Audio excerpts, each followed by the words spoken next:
साथियों नमस्कार, मैं हूं सुशील और आप सभी का स्वागत है आपके अपने प्यारे से YouTube चैनल ज्ञान पथ इंस्टीट्यूट में। तो आप सब कैसे हैं? आई होप आप सब बहुत अच्छे होंगे और साथ साथ पढ़ाई भी कर रहे होंगे। तो प्यारे बच्चों, आज की क्लास में हम एक ऐसे रोग के बारे में जानेंगे जिससे आए दिन हम लोग संक्रमित होते रहते हैं। ठीक है, तो आज का यह रोग है अमीबीय पेचिस। ठीक है, तो सबसे पहले इस क्लास में जानेंगे कि यह रोग किस का पैथोजन के कारण होता है, किस रोग जनक के कारण होता है, इसके सिम्टम्स क्या होते हैं, मतलब कैसे पहचानेंगे कि वास्तव में यह एक जो है अमीबीय पेचिस नामक रोग हो गया है। फिर इसके रोकथाम एवं उपचार की बात करेंगे। तो चलिए क्लास की शुरुआत करते हैं। तो प्यारे बच्चों, सबसे पहले ये जानेंगे कि यह एक प्रोटोजोआ के द्वारा होने वाला रोग है। ठीक है, यह रोग किसके द्वारा होता है? एक प्रोटोजोआ होता है जिसके द्वारा यह रोग होता है। वास्तव में प्रोटोजोआ क्या होता है? प्रोटोजोआ एक कोशिकीय जीव होता है जिसकी कोशिकाएं जो होती हैं वो यूकैरियोटिक होती हैं। मतलब यह एक सरलतम जीव होता है, यानी एक कोशिकीय जंतु होता है जिसके द्वारा यह एक रोग होता है अमीबीय पेचिस, जिसको अमीबिक डायसेंट्री भी कहा जाता है। क्या कहा जाता है? अमीबिक डायसेंट्री भी कहा जाता है। इस प्रोटोजोआ का नाम क्या है प्यारे बच्चों?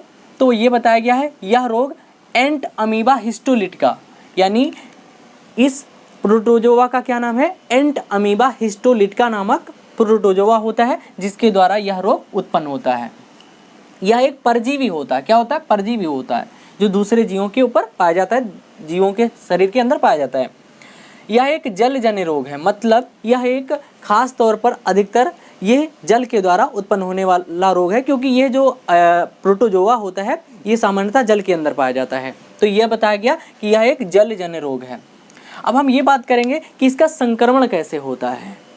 तो इसका संक्रमण कैसे होता है बताया गया। इसका संक्रमण जो होता है वो इसमें मुख्य भूमिका किसकी होती है? घरेलू मक्खियों की होती है, यानी जो घर के अंदर मक्खियां पाई जाती हैं, जिनको घरेलू मक्खियां भी कहा जाता है, उनकी भूमिका इस रोग को फैलाने में बहुत अधिक होती है।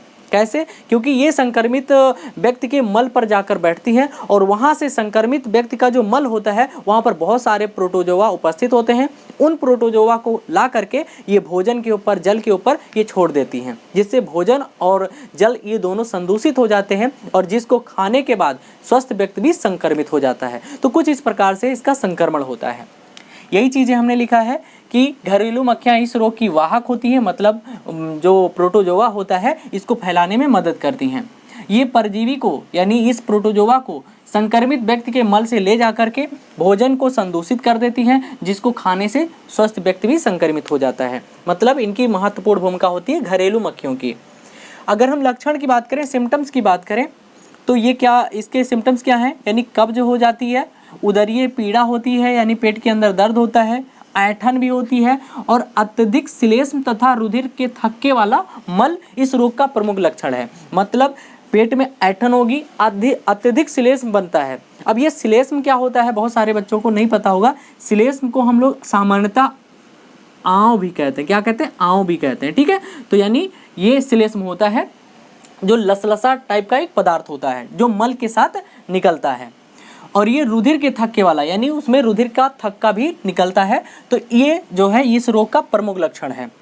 इस रोग में हल्का ज्वर भी बना रहता है। इस रोग की खासियत क्या होती है कि इस रोग में हल्का ज्वर भी बना रहता है, और इस रोग का जो रोगजनक होता है, पैथोजन होता है, वो कभी कभी यकृत तथा तिल्ली में भी जो है विशेष प्रकार के अल्सर उत्पन्न करता है। मतलब इस रोग का जो रोगजनक होता है वो यकृत तथा तिल्ली तक भी पहुंच जाता है और वहाँ पर क्या होता है कि अल्सर यानी फोड़े उत्पन्न करता है। अब यकृत, इसको तो सभी लोग जानते होंगे कि मतलब लीवर को ही क्या कहा जाता है? यकृत कहा जाता है। ठीक है, लेकिन तिल्ली को हम लोग प्लीहा भी बोलते हैं, या अंग्रेजी में स्प्लीन भी कहते हैं। क्या कहते हैं प्यारे बच्चों? स्प्लीन भी बोला जाता है। ठीक है, तो इस तरीके से इन सभी अंगों में क्या करता है? फोड़े उत्पन्न करता है। अगर हम रोकथाम की बात करें, किसकी बात करें? रोकथाम की बात करें, तो बताया गया है कि यह जो है घर के, इसमें क्या करना चाहिए रोकथाम एवं उपचार के लिए? घर के आसपास सफाई करनी चाहिए। क्या कर रखनी चाहिए? सफाई रखनी चाहिए। ठीक है, उसके बाद बताया गया है कि खुले में शौच नहीं करना चाहिए, यानी घर के आसपास सफाई रखना चाहिए एवं खुले में शौच नहीं करना चाहिए। क्योंकि उससे क्या होता है कि अगर मान लीजिए संक्रमित व्यक्ति ने जो है शौच किया है तो वहाँ से बहुत सारे जो प्रोटोजोआ होते हैं वो ले जाकर मक्खियाँ भोजन पर छोड़ देती हैं। उबाला हुआ जल तथा ढका हुआ भोजन खाना चाहिए, यानी इससे बचने के लिए हमको उबाला हुआ जल तथा ढका हुआ भोजन खाना चाहिए और हरी सब्जियों को केमेनोफोर से उपचारित करके प्रयोग करना चाहिए। जो हरी सब्जियां होती हैं इनको पहले पोटेशियम परमैंगनेट यानी जिसको हम लोग लाल दवा के नाम से जानते हैं, तो उससे उपचारित करके हरी सब्जियों का प्रयोग करना चाहिए। यानी हरी सब्जियों को घर पे लाने के बाद पोटेशियम परमैंगनेट के जलीय विलयन लेना चाहिए और उसमें 1 घंटे तक भिगो देना चाहिए, उसके बाद उसका उपयोग करना चाहिए। उसके बाद अगर हम बात करें तो एमाइटिन, ठीक है, और फ्यूमेजिलिन और मेट्रिनिडेजोल, ठीक है, जैसी औषधियों का प्रयोग करना चाहिए। मतलब ये एक ऐसी औषधियां हैं जो प्यारे बच्चों अमीबिये पेचिस में बहुत ज़्यादा लाभ पहुंचाती हैं। तो कुछ इस प्रकार से ये अमीबिये पेचिस नामक रोग होता है और ये इसके सिम्टम्स हैं और कैसे बचाव कर सकते हैं ये हो गया, ठीक है। तो उम्मीद है प्यारे बच्चों ये वीडियो पसंद आया होगा और अगर वीडियो पसंद आया तो वीडियो को लाइक कीजिए, चैनल को सब्सक्राइब कीजिए।